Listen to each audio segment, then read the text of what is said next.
Let's go.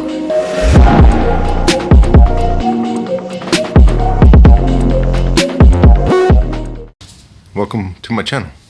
Today I'm going to go over an update on South of Sanity candles, my website, my candle business, wax melt business. Been getting a lot of questions lately. May have noticed my candles have been absent from my website since I don't know, sometime in November.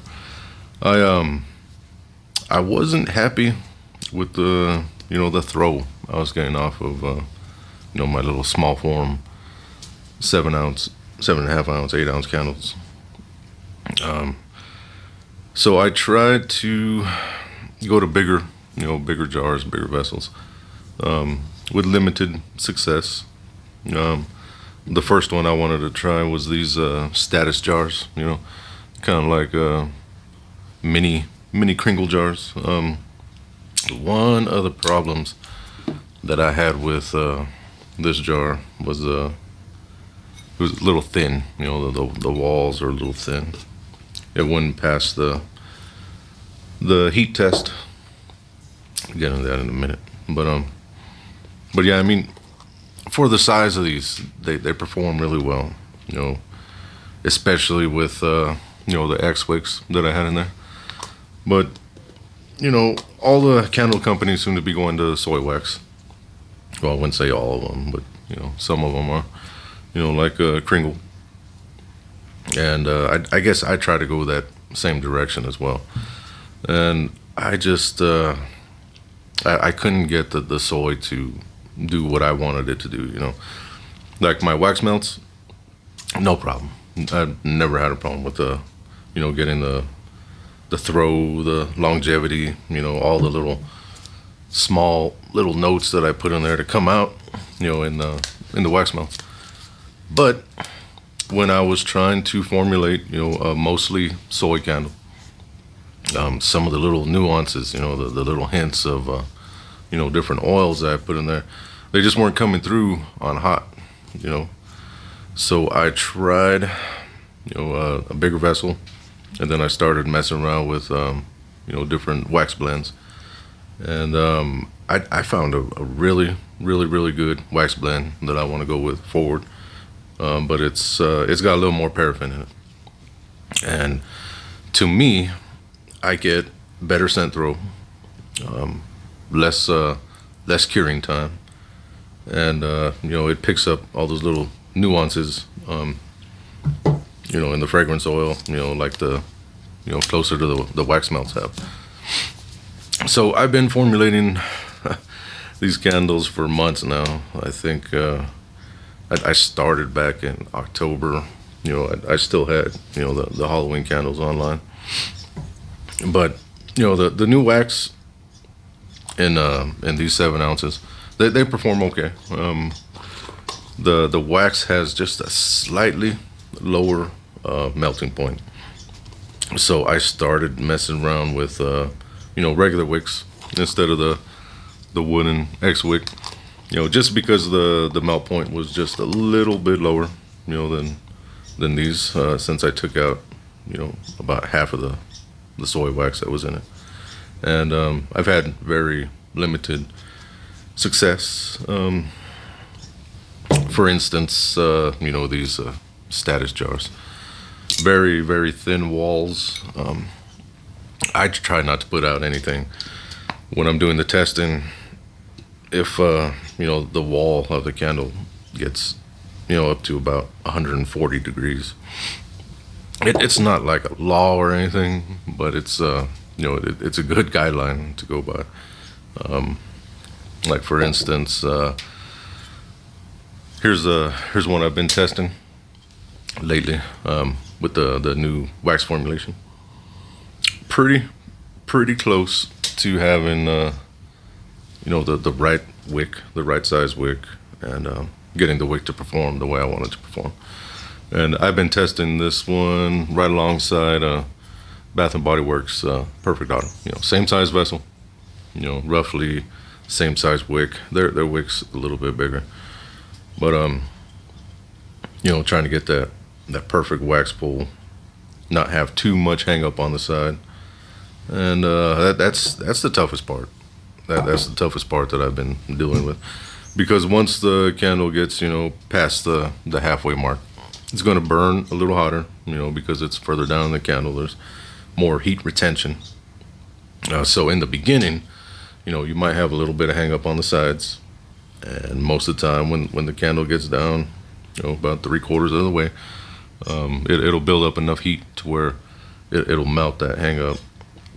It just the first couple burns, it just don't look right. It looks like it's going to tunnel just a little bit, but that's kind of what you got to do to not go over that 140.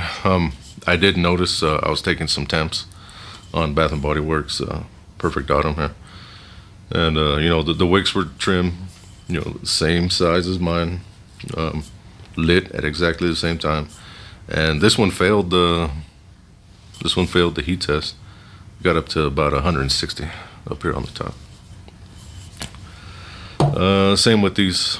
Yeah, I haven't found a wick yet that will give the perfect melt pool and not get too hot up there on the top.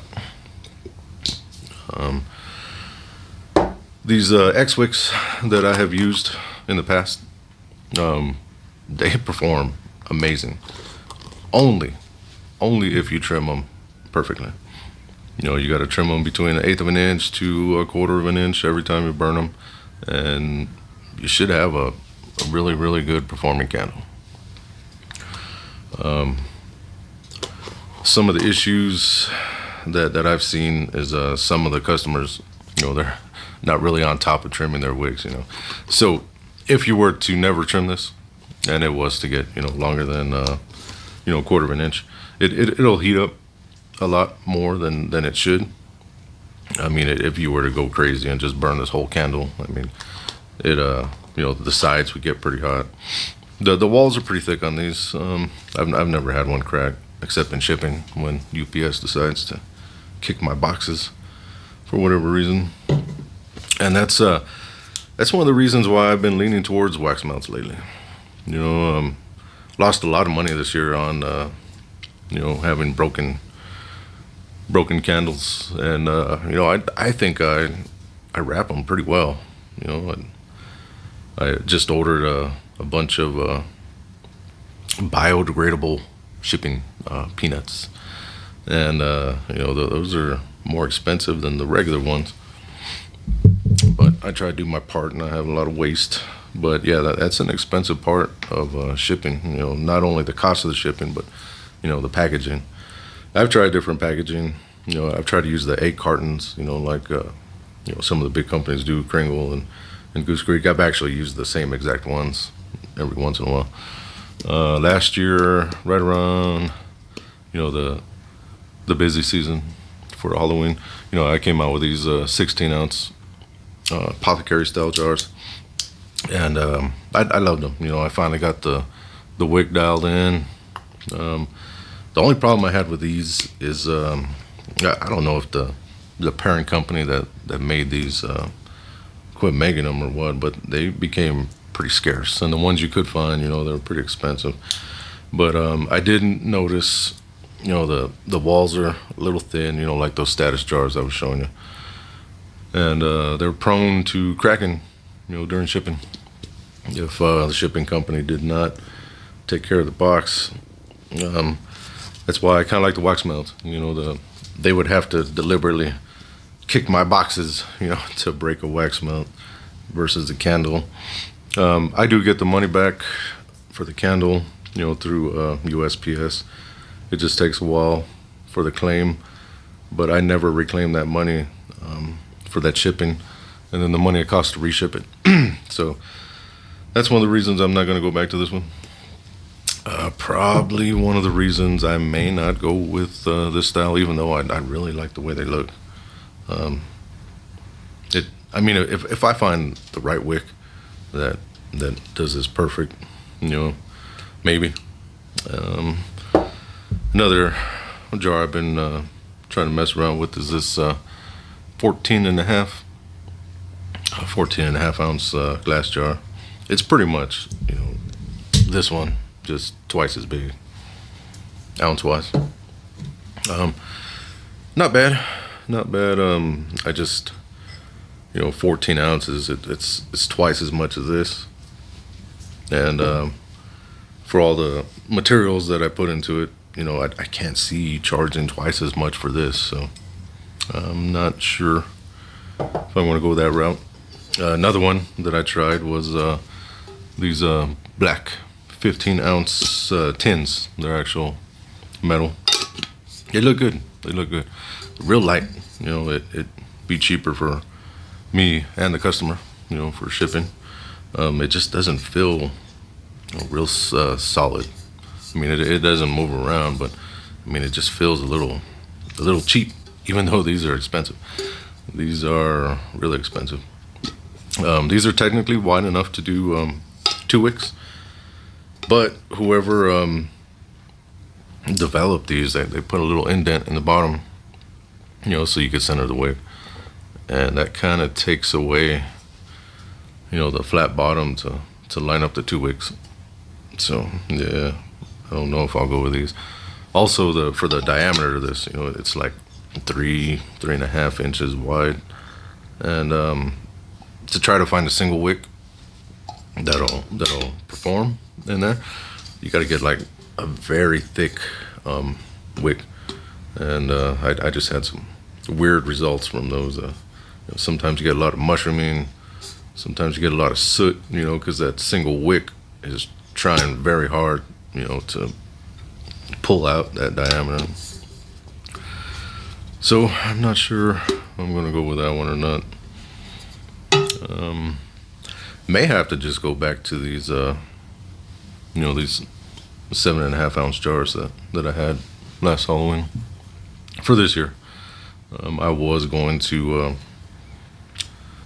try to do some 3 wicks. Been working on those. Try to have a few ready by Halloween season. Not sure if that's gonna happen or not. Just having so much trouble trying to get these perfect. Tried so many wicks, so many regular wicks. One of the reasons I wanted to go to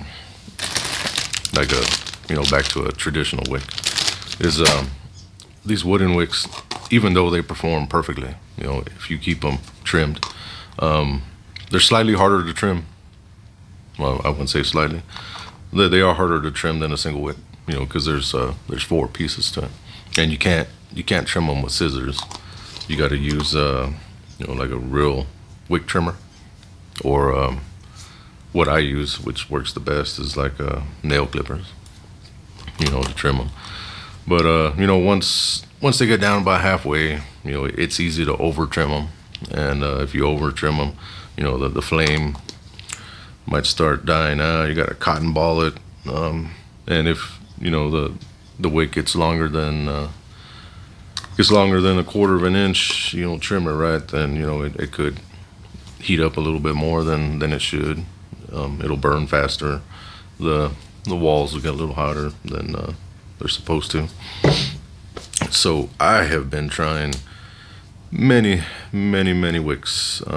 Some of them, they did pretty well, except some of these are designed to this one in particular, I had very good results with this one.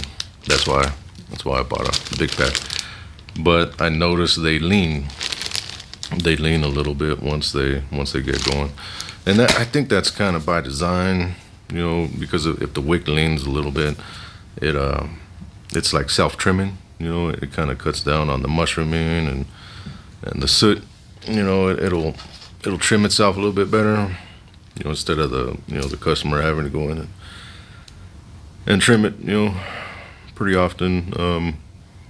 But when it leans, even though I had the wick dead center, when it leans over, it starts heating up that side of the glass a little bit more than the other side.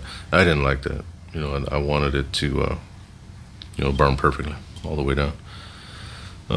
This one's pretty close.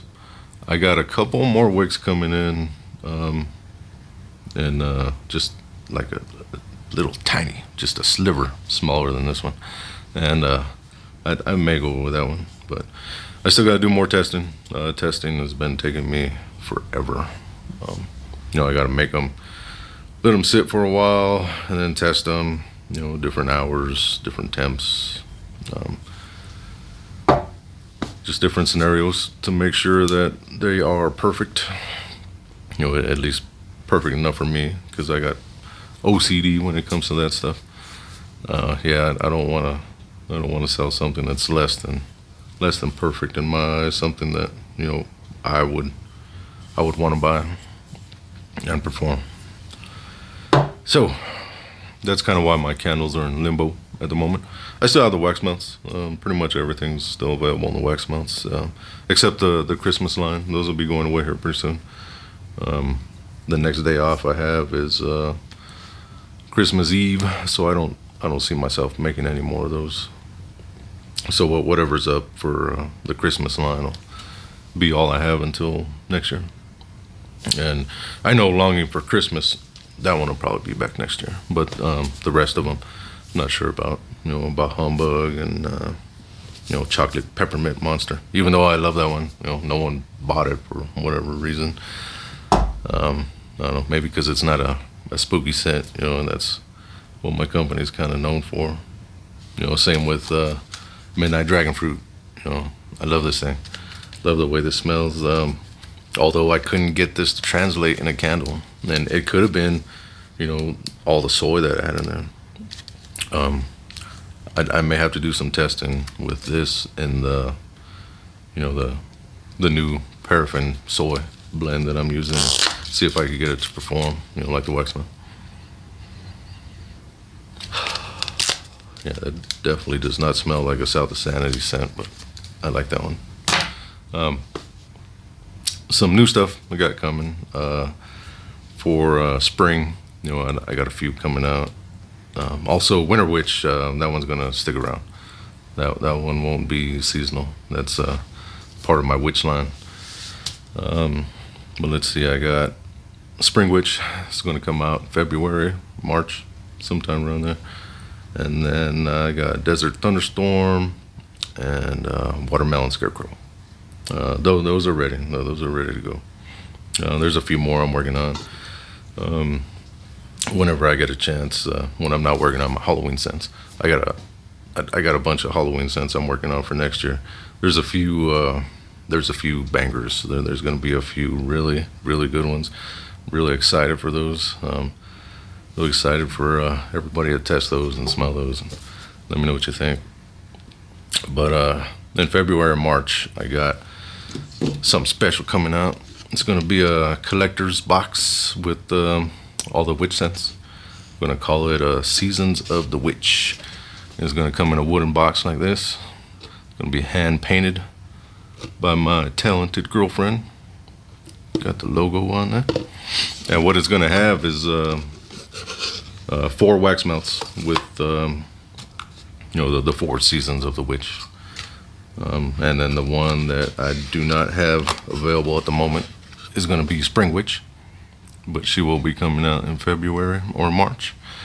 Then you'll have the complete set: spring, summer, autumn, and winter. And also Summer Witch. She's gonna get a makeover on her label in February or March. But yeah, I kind of like this. Not sure the price point yet. Like $25 or $30 or somewhere around there. But yeah, I really like that. I think it'd be pretty cool. Pretty cool. But yeah, that's what I've been working on. That's why the candles have been missing from the website. Just lots and lots of testing. I am happy with the blend that I have come up with. It's more fragrant. You can pick up the little notes, and it throws more than that's mostly soy blend that I was using. So these little ones, once I get them dialed in, and get the wicks right, you'll be surprised on how well these throw. I mean, are they going to rival Bath and Body Works 3 wick? No, but for small spaces, these 7.5 ounces, yeah, they'll perform pretty well. Just just like the Bath and Body Works single wicks. But yeah, that's what I've been working on. Also, it's 315 days till Halloween, so gotta get a move on making these new scents for Halloween. Also on my website, I put a link to a Spotify playlist. I have the Spotify where I pay like $10 a month.